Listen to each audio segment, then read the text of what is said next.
আজকে হচ্ছে বৃহস্পতিবার, তার সঙ্গে হচ্ছে আজকে দীপাবলি, কালীপুজো। সবাইকে জানাই দীপাবলির অনেক অনেক শুভেচ্ছা ও ভালোবাসা। যদিও দীপাবলি অনেক দিন আগেই চলে গেছে, তো আমার আজকে ব্লগটা ছাড়তে একটু দেরি হয়ে গেল। তো যাই হোক, সকাল সকাল স্নান টান করে চলে আসলাম পুজো দিতে। যদিও আমার এখানে পুজোটা শেষ, দেখতেই পারছো। আর তার যেহেতু আজকে বৃহস্পতিবার, ভাবলাম মা লক্ষ্মীর পুজোটা আজকে তাড়াতাড়ি করে সেরে নিই। তারপর দেখো মাম্মামকে আমি রেডি করে দিয়েছি, ওর স্নান টান সব কিছু হয়ে গেছে, ব্রেকফাস্ট হয়ে গেছে, প্লাস দুপুরে লাঞ্চও বানানো আমার রেডি।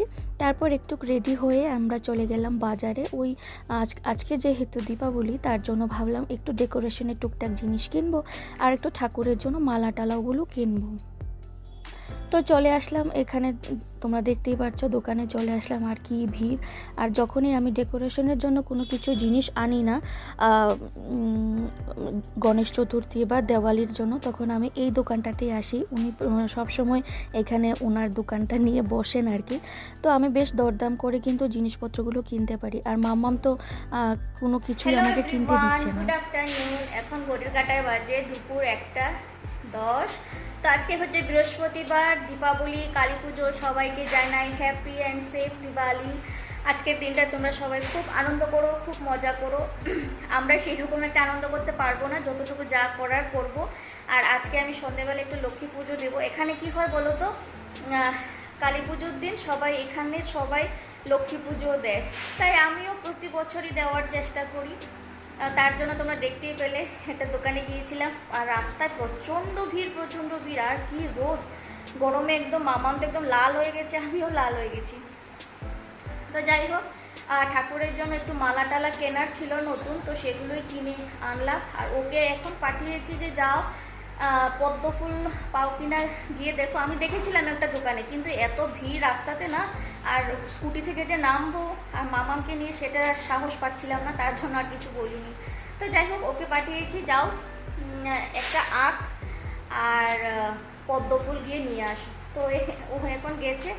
আর আমি দুপুরের রান্না বান্না শেষ করে তারপরে গিয়েছিলাম। আর দুপুরে আজকে আমি কিছু খাবো না, উপোস। সকালে খেয়েছি, ব্রেকফাস্ট করেছি, কিন্তু দুপুরে আমি আর ভাত টাত খাচ্ছি না। একটা সন্ধ্যাবেলা পুজো দিয়ে তারপরেই খাবো। তো চলো, আজকের দিনটা কিভাবে কাটাই, কি করব কি না করব সবটাই তোমাদের সঙ্গে শেয়ার করব। চলো দেখতে থাকো। তো চলো তোমাদেরকে একবার দেখিয়ে দিই কী কী জিনিস আমি কিনলাম। তো প্রথমে দেখিয়ে দিচ্ছি যে ঠাকুরের জন্য আমি মালা কিনেছি। আর এই অনেক বছর হয়ে গেছে আমার আমার ঠাকুরের আসনে যে আমার ঠাকুর থাকেন, ঠাকুরের জন্য যখনই আমি ঠাকুরের ছবিগুলো কিনেছিলাম, তখনই মালাগুলো কিনেছিলাম, কিন্তু তারপরে না আর মালাগুলো চেঞ্জ করাই হয়নি। তো এবছর দীপাবলিতে ভাবলাম যে প্রত্যেক ঠাকুরের মালাগুলো আমি চেঞ্জ করব। তার জন্য আমার আসনে যে বড় বিপত্তারিণী মায়ের ছবি আছে, তো সেই ছবির জন্য আমি এই মালাটাই কিনেছিলাম। আর এই মালাগুলো না, যেহেতু আজকে দীপাবলির দাম তো বলবেই, তো 70 টাকা করে বললেন। আর এই যে ডেকোরেশনের জন্য আমি দরজায় লাগাবো এই ফুলের মালাটা, গাঁদা ফুলের মালা, যদিও এটা অরিজিনাল না, তোমরা হয়তো দেখতেই পাচ্ছ, একটা প্লাস্টিকের গাঁদা ফুলের মালা। আমাকে দাম বলেছিল 250 টাকা, তারপর বললো যে আমাকে দেবে 200 টাকায়, কিন্তু আমি সেটা 150 টাকায় নিয়ে আসলাম। যদিও আমার মনে হয় 150 টাকায় আমি অনেকটা লম্বা, অনেকটা বড় সুন্দর একটা মালা পেয়েছি। একটু দরদাম করলে দেখবে আমরা কিন্তু ঠিকঠাক দামে সুন্দর জিনিস পেতে পারি। আর এই টুকিটাকি এইসব মা লক্ষ্মীর পায়ে আনলাম, একটা স্বস্তিক চিহ্ন আনলাম। এগুলো যে কি বলবো, এগুলো আমি দরজায় লাগাবো, তার জন্য আর কি এগুলো নিয়ে আসা। আর প্রত্যেকটা মালা কিন্তু 60 টাকা 70 টাকা এরকম দামে কিন্তু নিয়েছিল। তো আগেই বললাম আমি তোমাদেরকে যে আমি রান্নাবান্না করেই গিয়েছিলাম, কিন্তু বাঁধাকপির বড়াটা ভাবলাম যে আজকে আমি এসে তারপর করব। দেখবে যে বড়াগুলো না একদম গরম গরম খেতেই কিন্তু ভালো লাগে। তার জন্য আমি আর তখন সকালবেলা আর করে গেলাম না, ভাবলাম এসে তারপর বড়াগুলো বানিয়ে নেব। যদিও খুব একটা বেশি কিন্তু দেরি হয়নি, ওই 1:10-15 নাগাদ চলে এসেছিলাম। তার জন্য ভাবলাম হাতে তো সময় আছে, আর বড়াগুলো বাঁধাকপিগুলো আমি কেটে ধুয়ে সব কিছু রেডি করেই রেখে দিয়ে গিয়েছিলাম। ভাবলাম এসে শুধু বড়াগুলো ভাজবো আর মামামকে খাইয়ে দেবো। আর আজকে তো আমার উপোস, আমি খাবো না, শুধু হাজব্যান্ডের জন্য আর মামামের জন্যই করব। উপোস থেকেই আমি পুজোটা করছি, আর পুজো টুজো সেরে তারপর রাতে একসাথে খাবো। আর এই দেখো হাজব্যান্ড আমাদেরকে নামিয়ে দিয়ে ও আবার গিয়েছিল পদ্ম ফুল আনতে, আর তখন এই জিনিসটা নিয়ে আসলো। এটা হচ্ছে আমাদের গাছ কৌটো হয় না, সেই রকমই 3টে ঘট আর কি। তো প্রত্যেকটা ঘট একটু আলাদা আলাদা থাকে। তো এই ঘটে আমি কি দেব আমি ঠিক বুঝতে পারছি না, যদিও কি দিয়েছি আমি তোমাদেরকে পরেই বলবো। আর এই যে পদ্ম ফুল, এরকম পদ্ম ফুল না আমি আগে কখনোই দেখিনি। তো যাই হোক, আজকে যেহেতু মা লক্ষ্মীর পুজো, মা লক্ষ্মীর পছন্দের ফুল পদ্ম ফুল, সেটা দিব না কি করে হয়। আর আজকে জানো তো বাজারে পদ্ম ফুল কিন্তু বিক্রিও হচ্ছিল, তো তার জন্যই আনা। আর আমাদের ঘরে একটুখাটো ছোটোখাটো লাইট দিয়ে ডেকোরেশন করা হয়েছে। আর এই সামনে চেয়ারটাকে ইগনোর করো প্লিজ। আর এই যে আমি মা লক্ষ্মীর পুজো দিয়ে দিয়েছি। আরও যে বললাম না ঘটে আমি কি দিয়েছি, তো সবার নিচের ঘটে আমি এক ঘট ভর্তি করে চাল দিয়েছি, তারপর দিয়েছি ধান, তারপর দিয়েছি কয়েন দিয়ে আমি পুরো ঘরটাকে ফুল করে তারপর মা লক্ষ্মীর সামনে রাখলাম। আর এখানে আমার সন্ধ্যে পুজোটাও হয়ে গেছে। আর মামামকে তোমরা দেখতেই পারলে যে সুন্দর করে ওকে দেওয়ালি উপলক্ষে সাজিয়ে গুছিয়ে দিয়েছি। আর ও তোকে আর কি বলবো, কোনো কিছু আমাকে অসুবিধা তো দিচ্ছে না, ও শুধু বসে বসে টিভি দেখছে। আর আমি আমার হাজব্যান্ড মিলে দুজনে একটু ঘর একটু ডেকোরেশন করে নিচ্ছি। যদিও এবছর খুব একটা বেশি আমরা করছি না, যেহেতু নেক্সট দিন আমরা বেরিয়ে যাচ্ছি বাড়ি যাবার জন্য। আর মামাম যেহেতু অনেকটাই ছোট, ও যেটাই আমরা সাজাচ্ছি ও হাত দিয়ে সব একেবারে ঘেঁটে দিচ্ছে। তার জন্য এবছর আর আমরা একদম সাদামাটাভাবেই দেওয়ালিটা সেলিব্রেট করছি। না হলে অন্যান্যবার আমি আর আমার হাজব্যান্ড দুজনে মিলে কিন্তু রঙ্গোলি বানিয়ে থাকি। অনেকটা পুরো বিকেল হয়ে যায় জানো তো, দুজনে মিলে রঙ্গোলি বানাতে। তো এবছর আমরা আর করছি না, দেখবো নেক্সট ইয়ার তো মাম্মাম অনেকটাই বড় হয়ে যাবে, তখন হয়তো এগুলো ও বুঝবে, তখন হয়তো বানাতে পারবো। আর একেবারেই যদি না বানায় তাহলে কিন্তু দেখবে একটুকু ভালো লাগে না সবার বাড়ি সুন্দর করে সাজানো। আর আমার বাড়িটা সাজাবো না তা কী করে হয়, যদিও লাইট তো লাগানো হয়েই ছিল। তো তার জন্য ভাবলাম যে নিচে একটু ফুল দিয়ে তো ডেকোরেশন করা যেতেই পারে। তো আমি একটু হালকা পাতলা ফুল দিয়ে ডেকোরেশনটা করে দিয়েছি। আর এই বেলকনিতে কয়েকটা প্রদীপ জ্বালানো হয়েছে, যেটা কিন্তু হাজব্যান্ডই জ্বালিয়েছিল।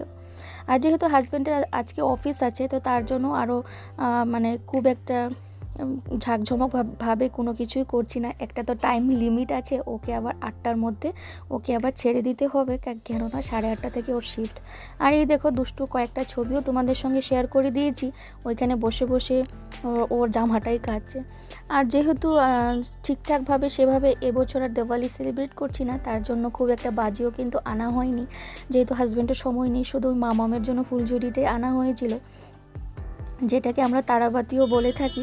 কিন্তু ও তো এটাও ধরছে না, খুবই ভয় পাচ্ছে, যদিও ভয় পাওয়ারই কথা। আমি ভেবেছিলাম ও ভয় পাবে না, কিন্তু রীতিমতো ভয় পাচ্ছে। তো যাই হোক, দুজনে একটু তারাবাতিটাকে জ্বালিয়ে তারপর ওই আমাদের দেওয়ালিটা একদমই শেষ বলতে এভাবেই কিন্তু আমরা সেলিব্রেট করলাম আর কি। আর যেহেতু এখন 8টাও বেজে গেছে, হাজব্যান্ড এখন চাটা খেয়ে অফিসের কাজে বসে পড়বে।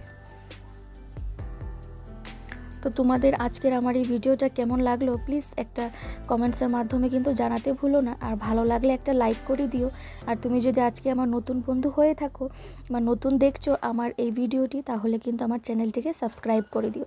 সাবস্ক্রাইব করে পাশে থাকা বেল বাটনের অল অপশনটি প্রেস করে দিও, তাতে করে আমি যখনই ভিডিও ছাড়বো তোমাদের কাছে যাতে নোটিফিকেশন চলে যায়। আর যারা অলরেডি কাজটা করে দিয়েছো তাদেরকে অসংখ্য ধন্যবাদ। আর এই দেখো চতুর্দিকে কি লাইট, কি যে ভালো লাগে এই দেওয়ালির দিনটা, আমার খুব ভালো লাগে জানো তো। আর এখানে দেখছি একটু বেশি ভালো করে কিন্তু একটু সেলিব্রেট করা হয়, এত সুন্দর ডেকোরেশন করে, এত সুন্দর রঙ্গোলি বানায়। আমার প্রতিবেশী যিনি থাকেন এত সুন্দর করে সাজিয়েছেন, তোমাদেরকে আমি একবার দেখিয়ে দেবো, দাঁড়াও। তো একবার একটু বেলকনিতে এসে দাঁড়িয়েছিলাম, লোকজন সবাই বাজি ফাটাচ্ছিল, একটু দাঁড়িয়ে এসে দেখছিলাম। আর হাজব্যান্ডের তো অফিস চলছে, মাম্মা বসে বসে টিভি দেখছে, আমার আর কিছু করার ছিল না। তো আর কি করব, একটু বেলকনিতে এসে দাঁড়িয়েছিলাম, দেখি লোকজন সবাই কি করছে আজকে দেওয়ালিতে। তো এই দেখো আজকে আমার ফাইনাল, তোমাদেরকে তো সেভাবে দেখানো হলো না। আর ঘরের ভেতরটা একদমই ভাবলাম যে একদমই যদি লাইট না লাগাই তাহলে কিন্তু খুব একটা ভালো লাগে না। আর দিওয়ালি হচ্ছে একটা আলোর উৎসব, চতুর্দিকে যদি একটু আলো টালো না জ্বালিয়ে রাখি তাহলে দেখবে নিজের ঘরটা যেন একটা কেমন একটা লাগে। তার জন্য ঘরের ভেতরে একটা লাইট লাগানো হয়েছে, একটু সুন্দর করে সাজিয়ে রাখলাম আর কি। আর এই দেখো আমার প্রতিবেশী আমাকে দেওয়ালি উপলক্ষে 1 বাটি গোলাপ জামুন এনে দিয়েছিলেন, যেটা কিন্তু খেতেও বেশ ভালোই হয়েছিল। আর আজকে আমাদের রাতে ডিনার হচ্ছে পরোটা, আর তার সাথে একটা মিক্সড ভেজ করেছিলাম, সেটা দিয়ে আজকে ডিনারটা সারবো। তো চলো তোমাদেরকে তো বলেইছিলাম ফাইনালি একটু ডেকোরেশন কি করে করলাম। আর এই যে আমার দরজার বাইরেটা আমি এভাবেই সাজিয়েছি, ওই যে গাঁদা ফুলের মালাটা কিনলাম না, সেটা দিয়ে এভাবেই আমি সাজিয়েছি। আর একটু লাইট দিয়েও সাজিয়ে দিলাম। আর নিচে একটু কয়েকটা প্রদীপও জ্বালিয়েছি, আর ফুল দিয়ে তো ডেকোরেশন করলামই। এই ছিল আজকে আমার দেওয়ালির ডেকোরেশন। আর প্রতিবেশীর, আমার যিনি প্রতিবেশী থাকেন, ওনার ডেকোরেশনটা দেখো, উনি প্রতি বছরই খুব সুন্দর করে সাজান, খুব সুন্দর করে, একদম ইউনিক থাকে ওনার ডেকোরেশন আইডিয়া। আমার তো খুবই ভালো লাগে। দেখো তোমরা জাস্ট কি সুন্দর করে উনি সাজিয়েছেন।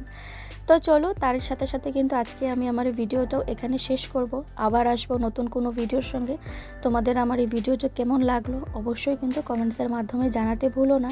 আর ভালো লাগলে একটা লাইক করে দিও।